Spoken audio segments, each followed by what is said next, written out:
سر یہ سوال ایک موصول ہوا ہے کہ ہیومن ملک بینک جو چل رہا ہے آج کل وہ درست ہے یا نہیں؟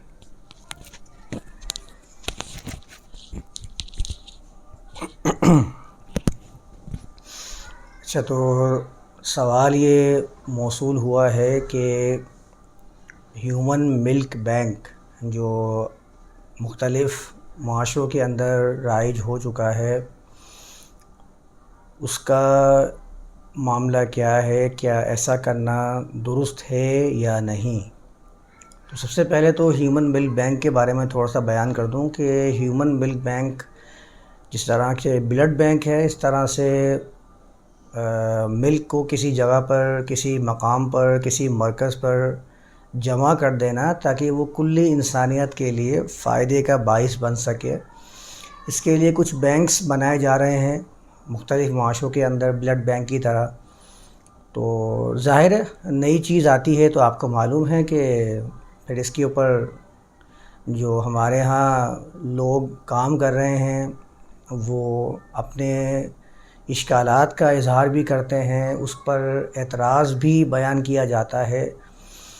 تو اس کا تعلق اصل میں ہیومن ملک بینک کا رضاعت سے ہے،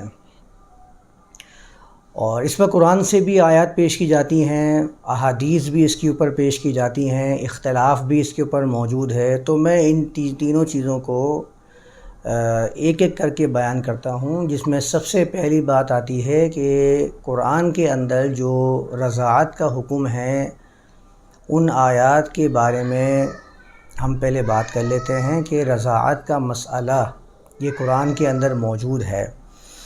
تو سورۃ النساء کے اندر رضاعت کا جو لفظ آیا ہے وَأُمَّهَاتُكُمُ اللَّاتِي أَرْضَعْنَكُم مِّنَ الرَّضَاعَةِ وَأَخَوَاتُكُم مِّنَ الرَّضَاعَةِ،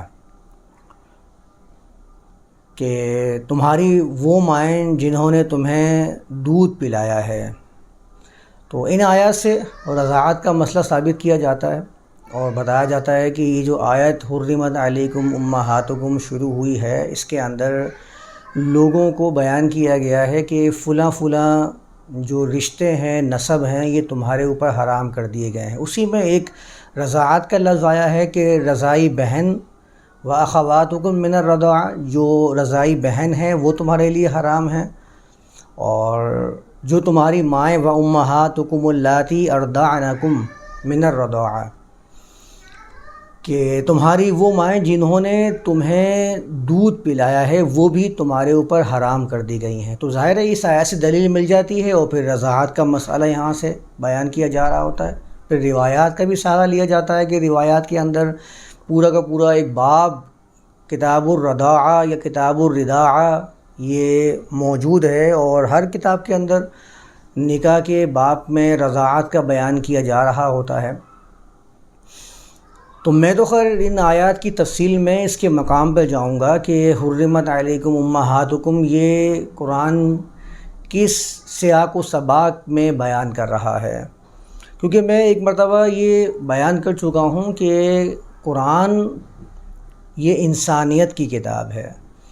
قرآن انسانیت کے بارے میں بات کرتا ہے، وہ مرد اور عورت کی بات نہیں کر رہا ہوتا۔ وہ جب بات کرتا ہے یا ایھا الانسان جب وہ کہتا ہے تو اس کا مخاطب انسان ہوتا ہے، جس میں مرد بھی شامل ہیں، عورتیں بھی شامل ہیں، اور ان کے علاوہ جن کو ہم تھرڈ جینڈر کہتے ہیں وہ بھی اس کے اندر شامل ہیں۔ یعنی اگر آپ کتاب اللہ کو مرد اور عورتوں کے ساتھ خاص کریں گے تو پھر آپ تھرڈ جینڈر کے لیے قوانین کا اطلاق کہاں سے کریں گے؟ تو ایک دفعہ میں اس کے اوپر جب ٹرانسجنڈر کی بات کر رہا تھا تو وہاں پر میں نے اس کو بیان کیا تھا کہ قرآن کلی انسانیت کی کتاب ہے اور کلی انسانیت کے بارے میں خطاب کر رہا ہوتا ہے۔ تو جب قرآن کی یہ والی آیت سامنے آتی ہے تو ظاہر ہے ہمارے ہاں اس کو بیان کیا جاتا ہے کہ اس کا خطاب، اس کا مخاطب صرف اور صرف مرد حضرات ہیں، کیونکہ آگے لکھا ہے وَالْمُحْصَنَاتُ مِنَ النِّسَاءِ إِلَّا مَا مَلَكَتْ أَيْمَانُكُمْ، اور ایسی بہت ساری آیات ہیں جن میں ہمارے ہاں جینڈر کو اسپیسیفائی کر دیا جاتا ہے کہ یہ مذکر کے لیے احکام آئے ہیں اور مؤنث کا وہاں پر کوئی ذکر نہیں ہوتا۔ جیسے کہ عام طور پر حوروں کا تذکرہ کیا جاتا ہے تو حوروں سے ہمارے ذہن میں مردوں کے لیے وہ عورتیں ہی مراد لی جاتی ہیں جو ان کو جنت میں ان کے اعمال کے بدلے میں دی جائیں گی۔ تو بہرحال یہ آیت حرمت علیکم امہاتکم کو میں انشاءاللہ اس کے مقام پہ جا کے بیان کروں گا کہ اس آیت کا بنیادی پیغام کیا ہے. ابھی تو ظاہر ہے میرا یہ بیان کرنے کا مقام یا موضوع بھی نہیں ہے. ابھی جو مسئلہ زیر بحث ہے میں اس کی بات کر لیتا ہوں کہ عام فہم جو لوگوں کو معلوم ہے پہلے ہی سے ہی رضاعت کے بارے میں تو ہم اسی کو لے کے چلتے ہیں. تو پہلی بات تو یہ ہے کہ رضاعت کا مسئلہ احادیث سے قرآن دونوں سے اخذ کیا جاتا ہے. دوسری بات جو بیان کرنا چاہ رہا ہوں وہ یہ ہے کہ رضاعت کا معنی کیا ہے. عربی زبان کے اندر رضاع را ضاد اور عین کا جب لفظ آتا ہے تو اس کا اگر ہم ڈکشنری سے مطالعہ کریں تو معلوم ہو جائے گا کہ را ضاد اور عین کا مطلب ہوتا ہے بریسٹ فیڈنگ. ویسے اس کے دوسرے معنی بھی ہیں، وہ میں ابھی اس بحث میں نہیں جا رہا. بنیادی طور پر جو ہمارے ہاں عام ترجمہ اس کا رائج ہے وہ کیا ہے؟ بریسٹ فیڈنگ، یعنی کہ عورت کے سینے سے دودھ کو چوس لینا. یہ را ضاد اور عین کا بنیادی معنی ہے. یہ رضاعت کا لفظ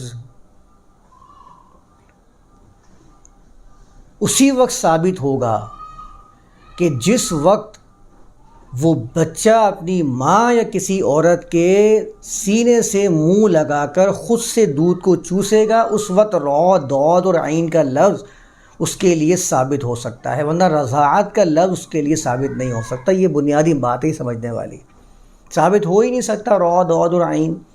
یعنی مسئلے کی جو جڑ ہے کہ رضاعت والا معاملہ ہیومن ملک بینک کے اوپر اس کا اطلاق کیا جا سکتا ہے یا نہیں، یا ہیومن ملک بینک اگر بنا لیا جائے تو مساہرت کا معاملہ کیسے ثابت ہوگا؟ کیونکہ اگر بہت سارے دودھ بچے کے پاس آ رہے ہیں، وہ پی رہا ہے، تو معاشرے میں رہنے والی عورتیں کون سی عورت اس کی ماں ہیں اور کون سی بھائی بہن ہیں اس کی، تو یہ معاملہ بڑا شک و شبے سے بھر جائے گا. اسی وجہ سے بعض لوگوں نے اس کے اوپر اختلاف بھی کیا ہے اور اعتراض بھی پیش کیا ہے کہ بھئی یہ چیز جو ہے یہ اسلام کے نسبی معاملے کو ہلا کر رکھ دے گی.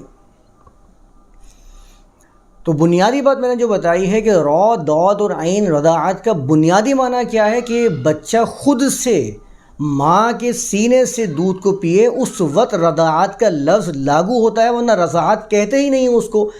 کہ جو بچہ اپنی ماں کے یا کسی عورت کے سے بریسٹ فیڈنگ نہ کرے وہ رضاعت نہیں کہلائی جاتی عربی زبان کے اندر. تو مسئلہ اسی لفظ کے معنی سے واضح ہو جاتا ہے کہ ہیومن ملک بینک کے خلاف جو اعتراضات پیش کیے جاتے ہیں وہ درست نہیں ہے، کیونکہ رضاعت کا لفظ ان پہ لاگو ہی نہیں ہوتا، اور قرآن کی آیت ہو گئی یا حدیث ہو گئی، ان سب میں رضاعت کا ہی لفظ موجود ہے. تو جو چیز دلیل کے طور پر پیش کی جا رہی ہے ایسے بینکس کے لیے تو وہ اعتراض تو بنتا ہی نہیں ہے. تو رضاعت کا لفظ استعمال ہی اس لیے ہوتا ہے، یعنی کہ آپ یہ سمجھ لیں جب آپس میں علماء کا اختلاف ہوا اس معاملے کے اندر، تو میں ایک مقام پر المحلہ ابن حزم کی کتاب ہے اس کا مطالعہ کر رہا تھا. اس میں باقاعدہ انہوں نے یہ دلیل پیش کی ہے کہ رضاعت کا لفظ ثابت ہی اس وقت ہوگا جب بچہ بریسٹ فیڈنگ کرے گا خود سے، یعنی اگر اس کو پیالے کے اندر دودھ نکال کر پلایا جائے کسی بھی عورت کا، چاہے ماں کا ہو یا کسی بھی عورت کا ہو، تو رضاعت ثابت نہیں ہو سکتی. یہ باقاعدہ المحلہ کے اندر ابن حزم نے دلیل کے طور پر پیش کیا ہے، اور اختلاف اس کے اندر موجود ہے، اور دلیل مضبوط بھی نظر آ رہی ہے کہ رضاعت کا لفظ ثابت ہی لاگو ہی اس وقت ہو رہا ہے جبکہ وہ بریسٹ فیڈنگ خود سے کر رہا ہے. تو ملک بینک میں تو یہ معاملہ ہوتا ہی نہیں کہ بریسٹ فیڈنگ کی جا رہی ہے، اس میں تو دودھ جمع ہوتا ہے، وہ دودھ کس کا ہے کس کا نہیں ہے وہ پلا دیا جاتا ہے. تو رضاعت تو ثابت ہی نہیں ہوئی. یعنی کہ جو مسئلہ پیش کیا جا رہا ہے، جو دلیل پیش کی جا رہی ہے اس عمل کے ناجائز ہونے پر، وہ دلیل کمزور ہے اور درست نہیں ہے. پھر اس کے بعد آتے ہیں ذرا رضاعت کے دوسرے معاملے کی طرف، تیسرے معاملے کی طرف، کہ رضاعت کتنی دفعہ میں ثابت ہو. اس بارے میں بھی روایت ملتی ہیں، موجود ہیں. قرآن کے اندر اس کا کوئی ذکر موجود نہیں ہے کہ رضاعت کتنی مرتبہ کرنے سے ثابت ہو، لیکن روایات کے اندر موجود ہیں. اور ہمارے ہاں جو اعتراضات پیش کیے جاتے ہیں وہ روایات و قرآن کی بنیاد پر پیش کیے جاتے ہیں، تو میں اس کو بھی ضمن میں لے لیتا ہوں. روایات جو مسلم اور دیگر کتب احادیث کے اندر لکھی ہوئی ہیں رضاعت کے معاملے میں، اس میں بیان کیا جاتا ہے کہ اماں عائشہ نے بیان کیا کہ قرآن کے اندر یہ آیت موجود تھی کہ 10 مرتبہ جب ایک بچہ بریسٹ فیڈنگ کر لے گا، 10 مرتبہ کرنے کے بعد وہ رضاعت ثابت ہو سکتی ہے، جس کو قرآن سے دلیل بنا کر پیش کیا جاتا ہے. یعنی کہ 10 مرتبہ اگر بریسٹ فیڈنگ کر لے گا تو وہ اس کی ماں کہلائے گی اور اس کے بچے اس کے رضاعی بھائی کہلائیں گے. 10 مرتبہ سے کم میں نہیں تھا. یہ قرآن کی آیت بیان کی جا رہی ہے مسلم کی روایت کے اندر. پھر اسی روایت میں آگے چل کے آتا ہے کہ پھر وہ معاملہ ختم ہو گیا، منسوخ ہو گیا. اس کے بعد 5 مرتبہ بریسٹ فیڈنگ کی آیت نازل ہوئی اور اللہ کے رسول کی وفات تک ہم اس کو قرآن کے اندر تلاوت کرتے رہے ہیں. جو میں نے ایک دفعہ بیان کیا تھا کہ قرآن کے بارے میں بھی ہمارے ہاں یہ پیش کیا جاتا ہے کہ بہت ساری آیات تھیں، جیسے رجم کی آیت تھی یا یہ والی آیت تھی رضاعت والی، تو یہ قرآن کے اندر موجود تھی. اللہ کے رسول کی وفات تک ہم اس کو تلاوت کرتے تھے. تو یہ کتاب یعنی اللہ کی کتاب کے خلاف یہ روایت بیان کی جا رہی ہے کہ کچھ آیات ایسی بھی ہیں جو تدوین قرآن کے موقع پر قرآن سے ساقط کر دی گئی ہیں. بہرحال یہ میرا بھی موضوع نہیں ہے، پھر بھی یہ بات ذہن میں رکھیے گا کہ اس روایت سے یہی ثابت ہو رہا ہے، اور یہ روایت مانتے ہیں، ہمارے ہاں پیش کی جاتی ہے دلائل کے طور پر. اور بھی بہت ساری روایات ہیں جن میں لکھا ہوا ہے کہ 5 مرتبہ بریسٹ فیڈنگ سے رضاعت کی حرمت ثابت ہوگی ورنہ نہیں ہو سکتی ہے. اور یہ 5 مرتبہ کا مطلب یہ ہو گیا کہ 5 ٹائمز، یعنی ایک بچے نے ایک مرتبہ مکمل طریقے سے ایک بریسٹ فیڈنگ کی ہے، ایک ماں کا یا کسی بھی عورت کا دودھ پیا ہے ایک مرتبہ. پھر اس کے بعد دوسری مرتبہ بھی وہ پیتا ہے تو 5 مرتبہ اگر وہ بریسٹ فیڈنگ کرتا ہے تو رضاعت ثابت ہوتی ہے. تو ہیومن ملک بینک کے اندر تو یہ معاملہ موجود ہی نہیں ہے. وہاں تو مختلف ملک جمع ہو رہے ہیں اور وہ مختلف عورتوں کے جو دودھ ہیں ان کو اپنے جسم کا حصہ بنا رہا ہے. تو یہ والا معاملہ یہاں بھی آ کے ثابت ہو جاتا ہے کہ جو اعتراض پیش کیا جا رہا ہے وہ اعتراض روایات کی روشنی میں درست نہیں ہے، کیونکہ 5 مرتبہ کا اس کو کیا معلوم کہ 5 مرتبہ پیا ہے ایک عورت کا یا ایک ہی مرتبہ پیا ہے اور دوسری عورت کا ایک مرتبہ پیا ہے. یعنی 50 عورتوں کا دودھ اگر اس کے پاس آ رہا ہے تو کسی ایک سے بھی اس کی رضاعت ثابت ہی نہیں ہو رہی اس روایت کی روشنی میں اور دیگر اقوال کی روشنی میں جو رضاعت کے مسئلے پہ بیان کیے جاتے ہیں. تو یہ والا معاملہ بھی اگر پیش کیا جاتا ہے تو اس سے بھی ہمارے ہاں جو ہیومن ملک بینک بنائے جا رہے ہیں اس کے ناجائز ہونے پر دلیل نہیں مل سکتی ہے. اچھا، اس کے علاوہ میں نے جب کتب کا مطالعہ کیا تھا تو مختلف فقہ کی کتب کے اندر باقاعدہ طور پر ایک مسئلہ یہ بھی لکھا ہوا ہے کہ شک کی بنیاد پر بھی مصاحت ثابت نہیں ہوتی ہے، کہ شک کی بنیاد پر آپ رضاعت کو ثابت نہیں کر سکتے.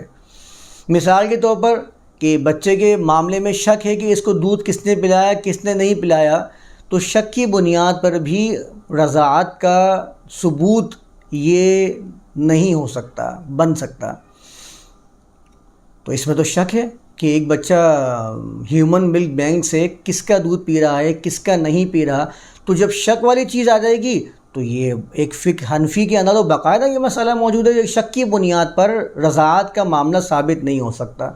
یعنی یہ مسئلہ ایسا باقاعدہ میں نے یہ بھی پڑھا ہے کہ اس میں 2 مرد گواہ ہونے چاہیے رضاعت کے معاملے پر کہ ہاں اس عورت نے اس بچے کو دودھ پلایا ہے، اس کی بنیاد پر رضاعت کا مسئلہ ثابت کیا جائے گا. 2 گواہ. اور ایک جگہ میں نے پڑھا تھا کہ 2 مرد گواہ نہیں ہو تو 1 مرد گواہ ہو اور 2 عورتیں گواہ ہوں اس بات کی کہ ہاں اس عورت نے اس کو دودھ پلایا ہے اور یہ اس کا رضائی بیٹا ہے یا اس کے بچے اس کے رضائی بہن بھائی ہیں. اگر یہ معاملہ شک و شبہ سے بالاتر ہوگا اس بنیاد پر رضاعت والا معاملہ ثابت ہو سکتا ہے ورنہ ثابت نہیں ہو سکتا. تو آپ کسی بھی پیرائے سے دیکھ لیں، میں نے 4 باتیں بیان کی ہیں آپ کے سامنے، چاروں پیرائے سے آپ چیک کر لیجئے.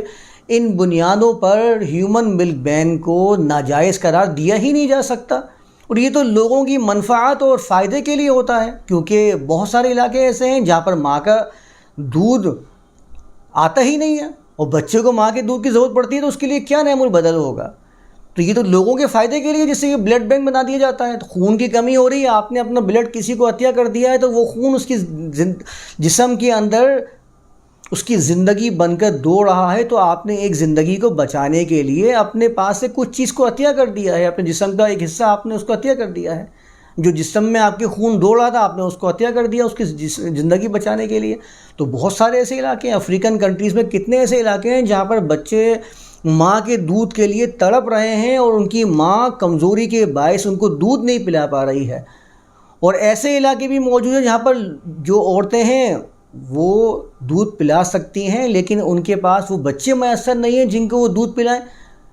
تو ایک عورت اگر دوسری عورت کی معاون بن جاتی ہے کہ وہ علاقے جہاں پر یہ چیز سہولت میسر ہے وہ اپنا دودھ عطیہ کر سکتی ہے ان عورتوں کے لیے کہ جن کا دودھ بچے کے پیٹ میں نہیں جا پا رہا ہے.